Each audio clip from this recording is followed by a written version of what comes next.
साम्राज्य सामान्यांचा असामान्य आवाज।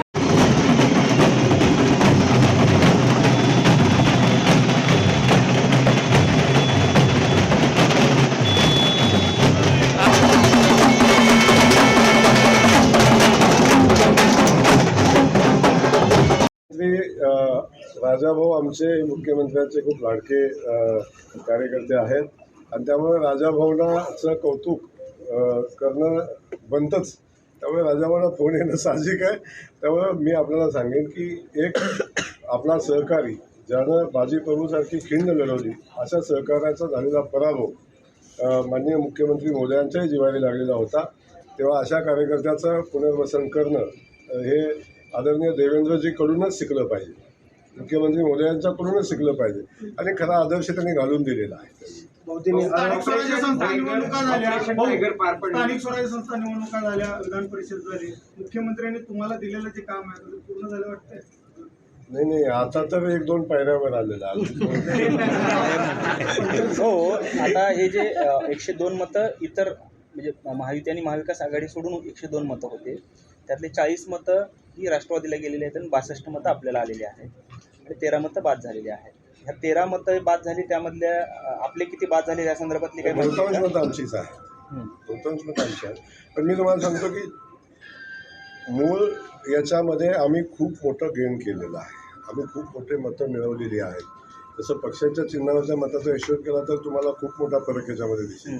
त्यामुळं आम्ही एवढंच सांगतो की म्हणजे माझ्या सगळ्या सहकार्यांनी, म्हणजे मी आता नावं कोणाचं चुकून घ्यायचं राहिलं असेल त्याचा पुन्हा इश्यू नको व्हायला, परंतु मी माझ्या सगळ्या भारतीय जनता पक्षाच्या माझ्या सहकारी बांधवांचं, सहकारी महायुतीतल्या आमच्या सगळ्या सहकाऱ्यांचं मनापासून आभार मानेन आणि खास करून सोलापूरच्या जनतेला मी सातत्यानं धन्यवाद देतो।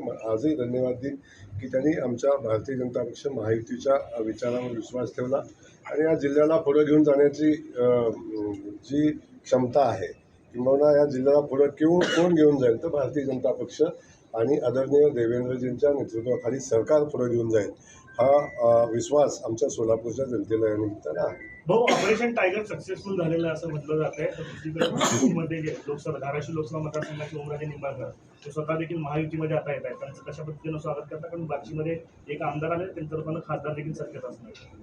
मी आपल्याला आत्ताच सांगितलं आहे की मला या विजयाचा आनंद घेऊ द्या, माझ्या सहकार्याने या विजयाचा आनंद घेऊ द्या। त्या बाकी सगळ्या गोष्टीवर विचार करायला खूप वेळ आहे, आपण विचार करू आणि शेवटी महायुतीमध्ये आलेल्या सगळ्या लोकांचं स्वागत करणे आमची जबाबदारी आहे। ती आम्ही त्याविषयी वेगळं काय सांगणं मला वाटतं उचित नाही। भाऊ, राष्ट्रवादी शरद पवार पक्षाच्या 3 आमदारांनी आपल्याला पाठिंबा दिला होता, आता निवडणूक झालेली आहे, हा पाठिंबा तात्विकच म्हणावं लागेल का येणाऱ्या काळात देखील असेल विकास कामांच्या मुद्द्यावरती वगैरे? नाही, आपण बघतो की मी त्यांचे आभार मानेन। जे अभिजित पाटील जे असतील, सन्माननीय बाबासाहेब पाटील असतील, सन्माननीय नारायण पाटील असतील आणि सन्माननीय जानकर असतील, चौघांचे मी आभार मानेन। शेवटी काही गोष्टीवर किंबहुना राजाभाऊंच्या उमेदवारीच्या विषयावर त्यांनी आमच्यासोबत येण्याचा निर्णय घेतला, याचा अर्थ आम्ही पॉलिटिकली एकत्र आलो असंही होऊ शकत नाही, परंतु मी सांगितलं ना, आगे आगे देखो होता है क्या।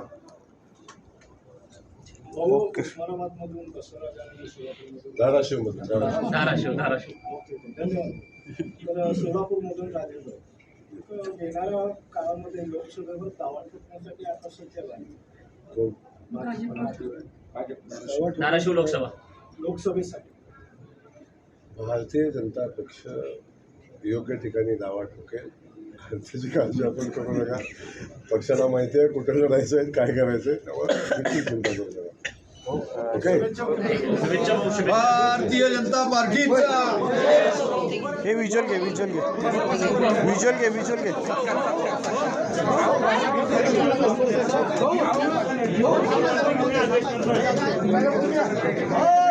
जनता पार्टीचा